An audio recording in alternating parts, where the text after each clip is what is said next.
Hello, friends. Normally, the Reserve Bank of India announces its monetary policy every 2 months. Last policy was announced in April 2022, but this time it hasn't waited till its scheduled meeting of June 2022. So everyone was quite surprised as to how come a revision in the policy rates was announced in the first week of May 2022. Okay, let us talk about the main features of recent monetary policy of the RBI. Okay, let us begin with some fundas related to the concept of monetary policy in India. Okay, so why do we have a monetary policy framework in India? According to the preamble of the RBI Act 1934, it is essential to have a modern monetary policy framework to meet the challenge of an increasingly complex economy. But then, why does the RBI announce monetary policy? According to the preamble of the RBI Act 1934, the monetary policy framework in India is to be operated by the Reserve Bank of India. Okay, fine. What are the objectives of the monetary policy?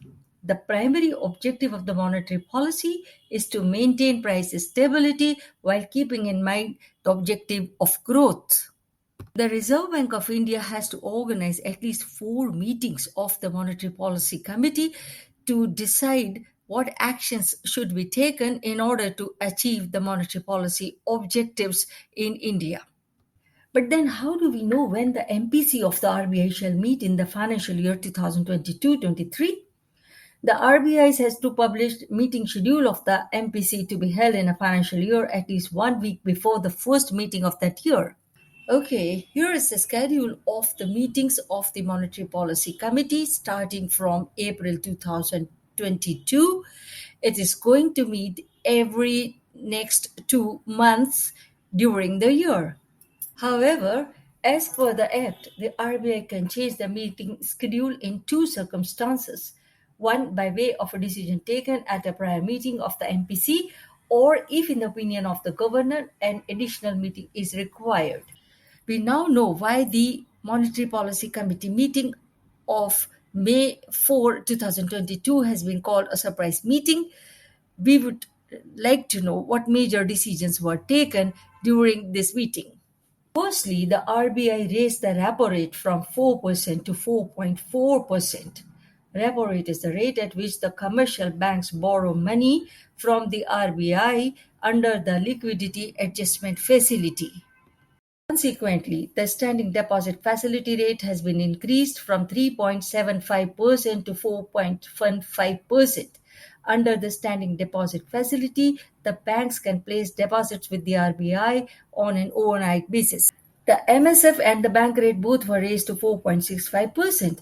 The MSF rate is the rate at which RBI lends funds overnight to scheduled banks against government securities. The bank rate is the lending rate at which commercial banks can borrow from RBI without providing any security. But what changed so much in the last 1 month that the RBI had to increase the policy rates? Well, to understand the dynamics of the monetary policy, we have to consider the global and domestic forces that have a bearing on the direction it takes. Well, the RBI observes that the global economic and financial environment has only worsened since April 2022. On the contrary, the positives in the Indian economy have only improved since April 2022, as discussed more elaborately in my previous video uploaded on 4th May 2022. The overall system liquidity remained in large surplus. Bank credit rose year on year by 11.1% as on April 22, 2022, but rising inflationary pressures continued to be the major concern. In March 2022, headline CPI inflation increased to 7% and core inflation to 6.4%. The IMF also projects inflation would increase to 8.7% in emerging markets. The rapid rise in inflation in India is occurring in an environment in which inflationary pressures are broadening across the world. For example, international crude oil prices remain high and volatile. So, who will be adversely affected by the increase in policy rates?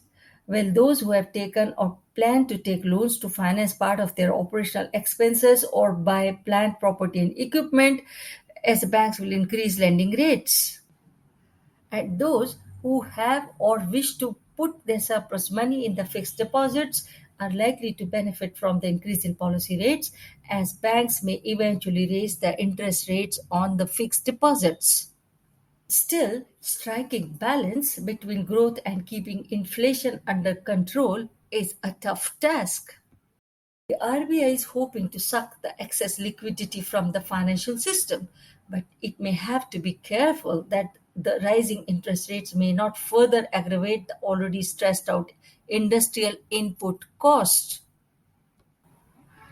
Thanks for watching. For details, visit www.nofunda.com at the link given below.